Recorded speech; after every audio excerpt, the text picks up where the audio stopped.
What's up, everybody, and welcome back to the Timeless Movie Podcast, episode number 7. My name is Victor Vasquez. Thank you so much again for coming back and listening to another fresh, new podcast, and I am very excited about this episode.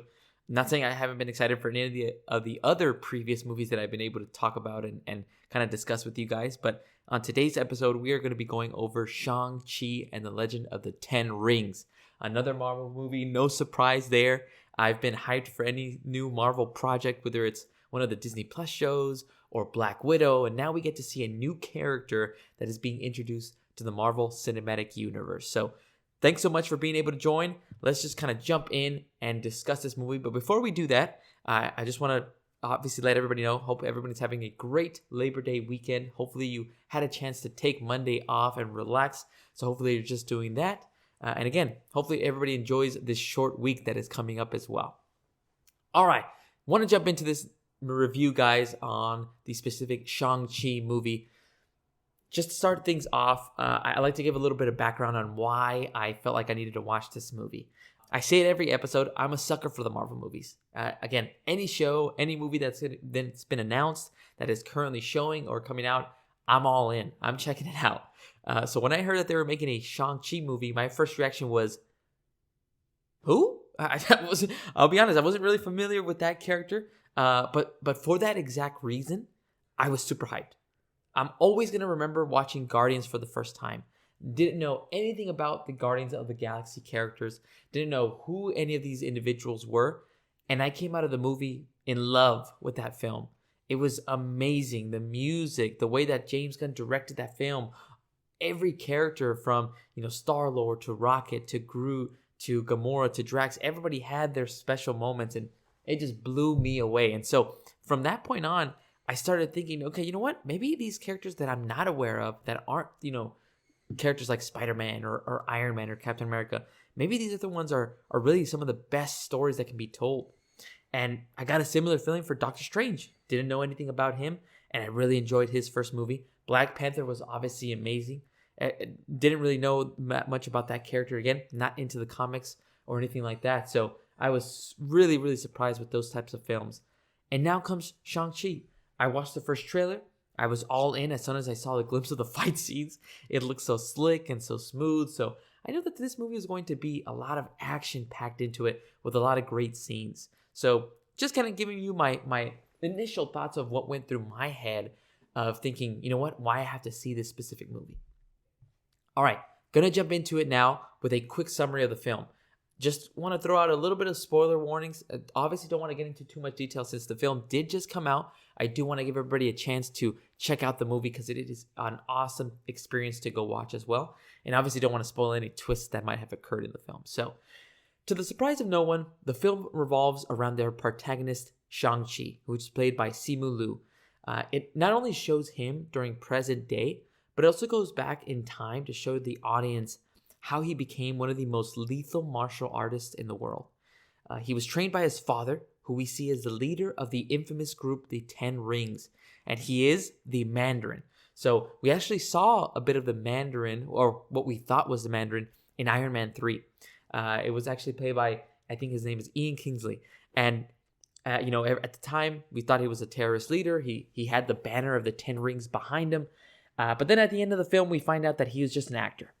And so now that kind of left the door open to see, okay, is the Mandarin ever going to appear in another Marvel movie?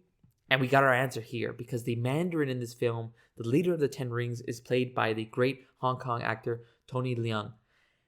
We also got a brief history lesson on the Ten Rings. So I know this just by seeing images of the comics, but the Ten Rings were actually rings that were on the fingers of the Mandarin. Here, though, in the movie, they repurposed the rings to actually be, rings that are on your wrist. And again, just like the name mentions, there are actually 10 different rings that are used really as weapons to, again, conquer different types of places.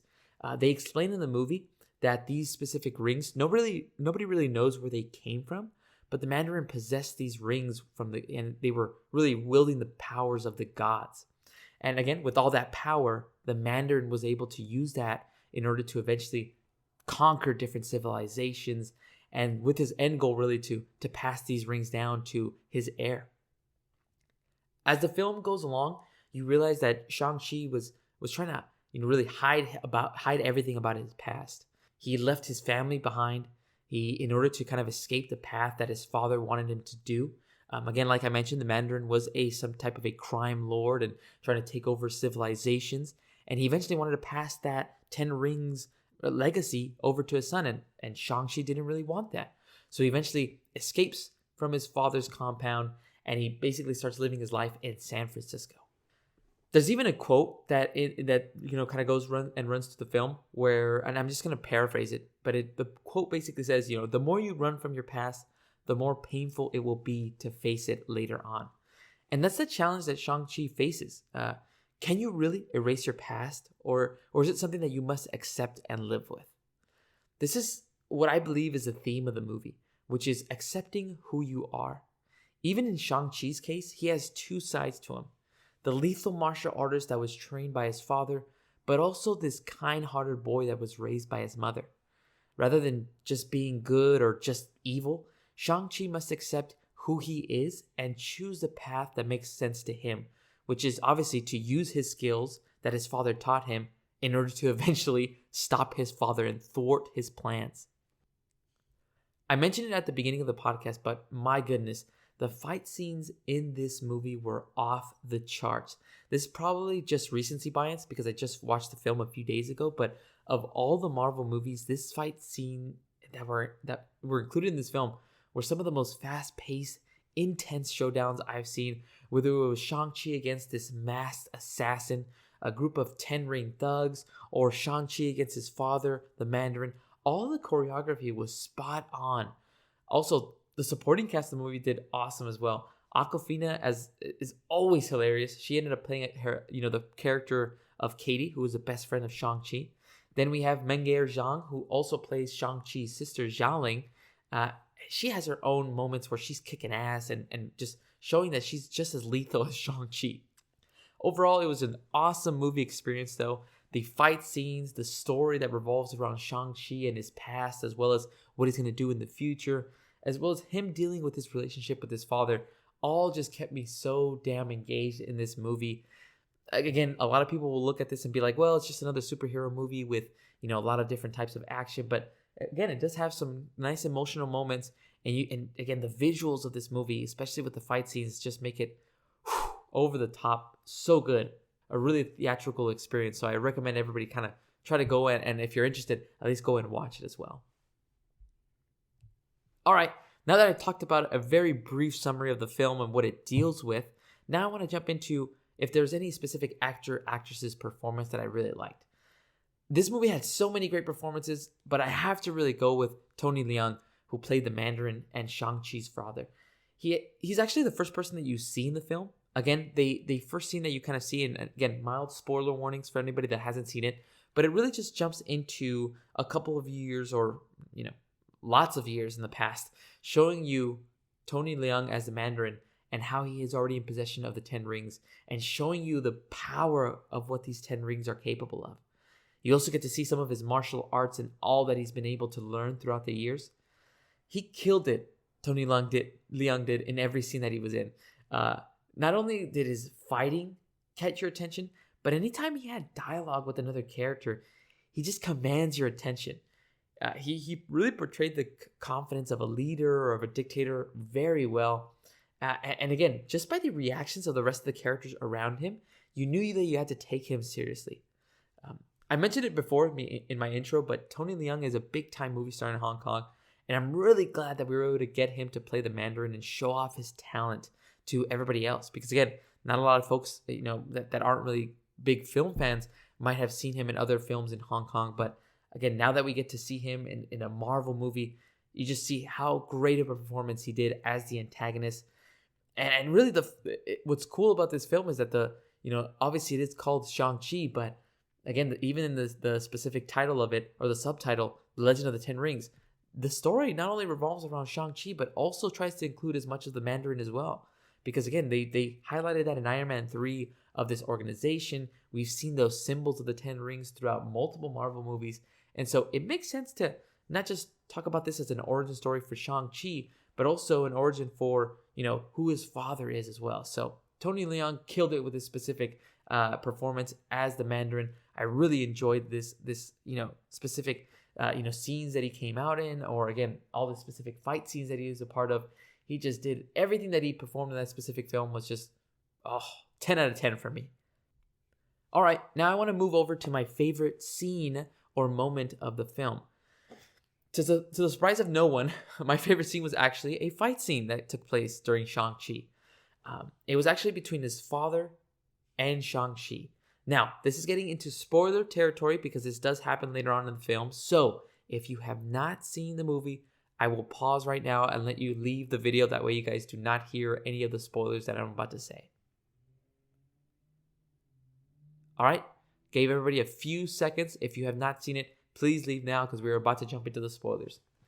All right, here we go. Now that we've taken the pause, the scene occurs in the third act of the film.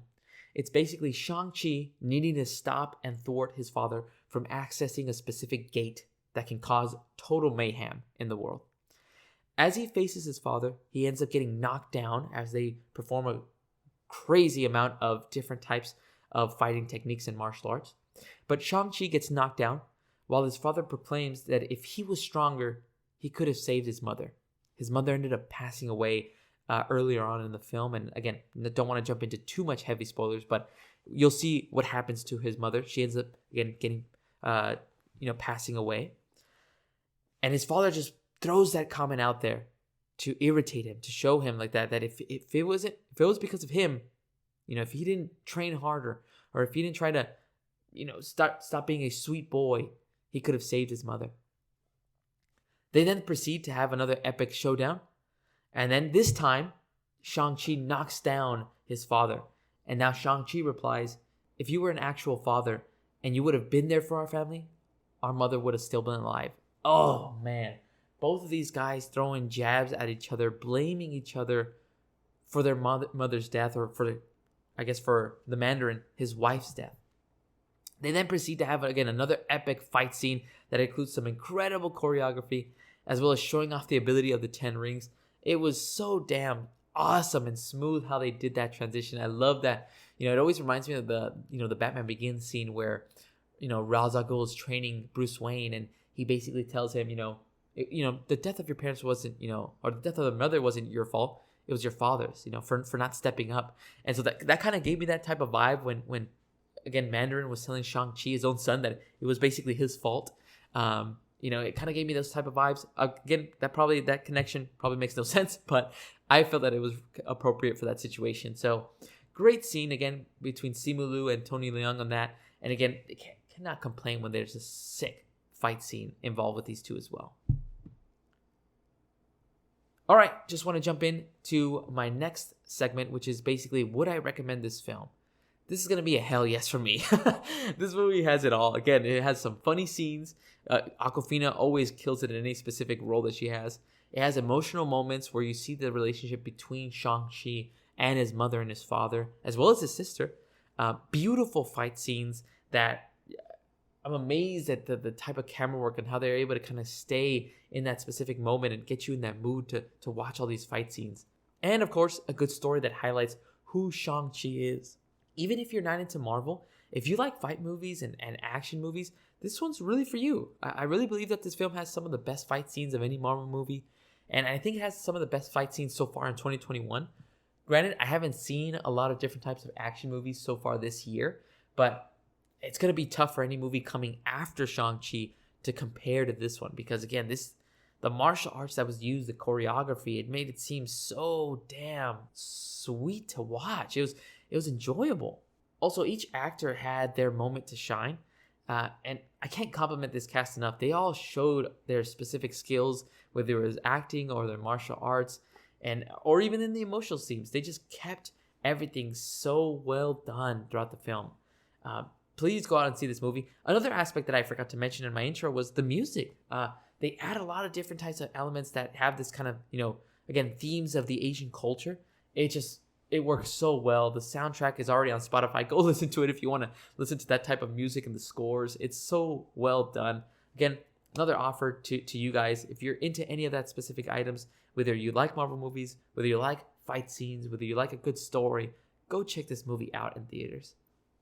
All right, want to move into the last segment, which is, does this movie have the potential to be timeless? For me, this movie definitely has that potential. Like I stated earlier, in my experience, it's really the movies where I have no background on the characters that really surprise me. And this one did exactly that. In 2 hours, it was able to explain who the character of Shang-Chi was, how he had to basically accept himself depending on how he was raised, really. Raised by his mother to be somebody that's sweet and kind-hearted, but also raised by his father to be an assassin and be a lethal martial artist that can really kill anybody with his fists. And also highlighted how he's going to be really a big player in the coming years with Marvel. There's a few after credit scenes, so I'm not going to spoil those because, again, I want you guys to enjoy those yourselves. But it does kind of explain how really he's going to be a big part of these Avengers as the movies go on. Another reason this film is timeless is, again, the fight scenes. I know I'm a broken record, but my goodness, the coolest action that I've seen in a long time. How I always think of it is that, when you watch a specific movie, some of the jokes are funny the first time you're viewing it, second time you're viewing it, maybe up to the third time. But then, after a while, the jokes, you don't laugh at them anymore. But I feel like for fight scenes, they never go out of style. Like, you can always be amazed at, like, man, how do they pull this off? Or maybe you've seen a specific fight scene and then you notice something new that you didn't notice last time. You're like, it's unbelievable how they were able to pull it off. So the choreography alone is what also I feel like it could be an element of the timelessness of this movie. They're never really going to get old for me. So I definitely think that this movie has the potential to be timeless. Even comparing of the movies for, the different Marvel movies that came out so far for Black Widow and Shang-Chi, this one for me is way more guaranteed that I'll watch it over Black Widow. No offense to the Black Widow movie, I did enjoy it, and I also mentioned that it would be something I would rewatch and recommend. But again, new character, seeing his origin and how he deals with the different type of environment around him was just so awesome to see. And I'm looking forward to not only seeing the next Shang-Chi movie, but where are we going to see Shang-Chi, play a part or a role in other films as well. So I can't wait to see that. Guys, it was an awesome movie. I, again, recommend you go watch it. And if you want to watch it multiple times, feel free to do that as well. I'm already planning to see it again in theaters. So, again, those are my thoughts. But, guys, what do you think about Shang-Chi? Have you been able to watch the film? Are you trying to, again, go to the theaters and watch it? Let me know your thoughts down in the comments below. I would really like to hear what you thought about the movie and what your favorite scene was as well. All right, everybody. Thank you so much for listening. If you liked the video and the content, please make sure to hit the like button and subscribe. There's going to be more content coming out as we continue going on this year in 2021. We're only going to get more movies after movies after movies until the end of the year, and I'm just so excited to see many more items to come as well. My name is Victor Vasquez. This has been episode 7 of the Timeless Movie Podcast. Thank you so much, everybody, for listening, and I hope you guys have a great rest of your week. Until next time, guys, thanks.